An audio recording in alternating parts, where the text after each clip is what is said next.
안녕하세요, 가치남입니다. 오늘은 영상을 2개 업로드하게 되었습니다. 우선 제 영상에 SK바이오팜과 관련된 질문들이 조금 있더라고요. 고점에 물리신 분들도 계시고 다시 재매수를 해야 되는지 이 부분에 대해서 생각을 하시는 분들이 많아서 오늘은 제가 저의 개인적인 생각을 한번 말씀을 드려보도록 하겠습니다.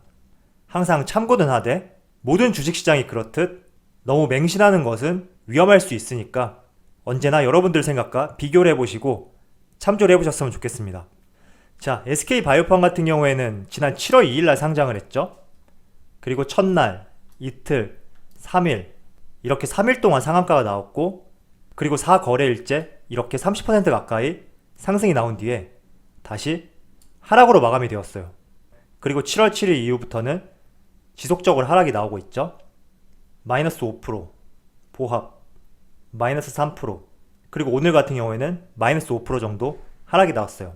그래서 저는 SK바이오팜 종목이 나쁘다고는 생각은 안 해요. 하지만 우리가 이렇게 신규 상장된 종목들은 럭비공처럼 어디로 튈지 모르기 때문에 항상 조심해야 되는 것이 맞아요. 그래서 지금 시점은 비유를 하자면 잔잔한 호숫가에 돌멩이를 떨어뜨린 그 시점이다, 이렇게 볼 수 있고, 그래서 그 돌멩이가 떨어진 뒤에 파동이 다시 잔잔해지는 시점이다, 이렇게 생각하고 있습니다. 만약에 여러분들이 SK바이오팜 종목을 신규로 진입하시려고 하신다면 저는 개인적으로 이렇게 생각하고 있어요. 이 종목 같은 경우에는 어디까지 떨어질지는 모르겠지만 특정 시점이 오면 다시 강하게 반등할 수 있다, 이렇게 생각하고 있거든요. 제가 이렇게 생각하는 이유 중에 하나는 상한가 제도가 15%에서 30%로 변경이 되었잖아요. 그래서 그 15%일 때까지는 이러한 현상들이 없었는데 30%로 변경되고 나서는 여러 번 상한가가 발생이 되면 다시 해당 종목은 하락을 하고 특정한 시점에서 일부 크게 반등 나오는 것이 상한가가 바뀌고 난 뒤의 현상이다, 저는 그렇게 보고 있어요. 그렇기 때문에 여러분들이 이러한 종목을 투자하기 위해서는 절대적으로 소액으로만 하셔야 되고, 가치 투자를 하는 것은 조금은 위험할 수 있다, 이렇게 말씀을 드릴게요. 물론 SK바이오팜 자체가 가치 투자를 해서는 안 되는 종목이다, 이렇게 말씀드리는 것은 아니에요. 하지만 아까도 말씀드렸듯이 지금 SK바이오팜 종목 같은 경우에는 신규 상장을 했기 때문에 주가 자체가 안정적이지가 못해요. 그래서 우리가 가치 투자를 하려면 조금 더 주가가 안정적인 흐름을 찾았을 때 그때 투자하는 것이 맞다고 생각을 하고 있고, 지금 시점은 지극히 단기 투자에 적합한 시점이다, 이렇게 말씀을 드릴게요. 자, 그리고 제가 아까 조금 전에 말씀드렸듯이 상한가 제도가 15%에서 30%로 변경되면서 이렇게 지속적인 상한가가 나올 경우에 다시 하락한 뒤에 강한 반등이 나올 수 있다, 이렇게 말씀드리는 이유 중에 하나는 30%의 상한가가 연속으로 나온다는 말은 15%일 때와는 완전히 달라요. 그만큼 매수 주체가 확실해야 되고 어마어마한 자금과 거대한 매수 심리가 갖춰지지 않는다면 절대 연속 상한가가 나올 수가 없습니다. 때문에 이렇게 연속 상한가가 3번 나왔죠. 그리고 4거래일째도 거의 상한가 근처까지 왔기 때문에 어떻게 보면 4번 상한가가 나왔다, 이렇게도 볼 수 있죠. 그래서 매수 자금과 지금 해당 종목을 유심있게 쳐다보고 있는 매수 대기자들이 어마어마하게 많을 거예요.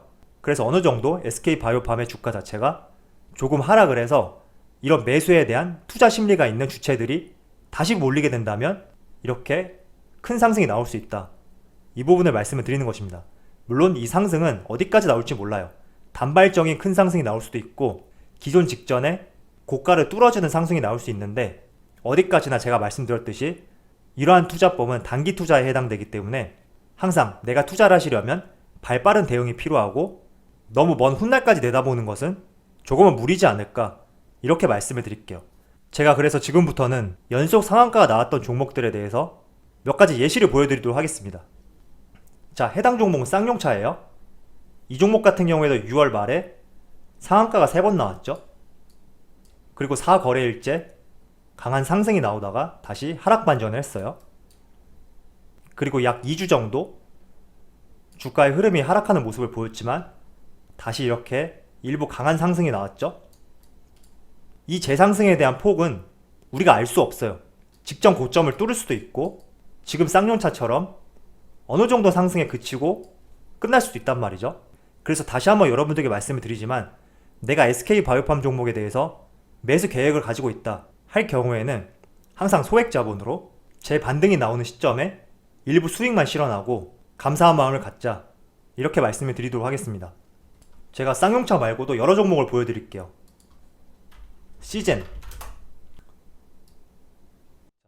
조금 과거로 돌아가 보면 3월달인데 이때도 상한가가 2번 나왔어요.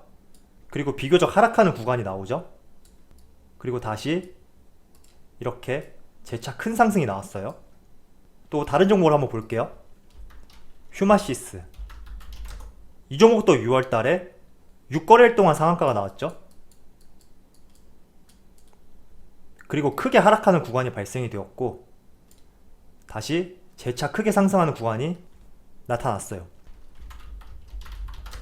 이어서 이지바이오, 이 종목 같은 경우에는 재상장을 했던 기업인데 지금 여기 보시면 5거래일 동안 연속 상한가가 나왔죠. 그리고 일부 눌러주는 구간이 발생이 되었고 다시 재차 큰 상승이 나왔어요. 지금 차트로 보니까 눌려진 폭이 크지 않아 보이지만 고점 대비 약 30% 정도 하락이 나왔거든요.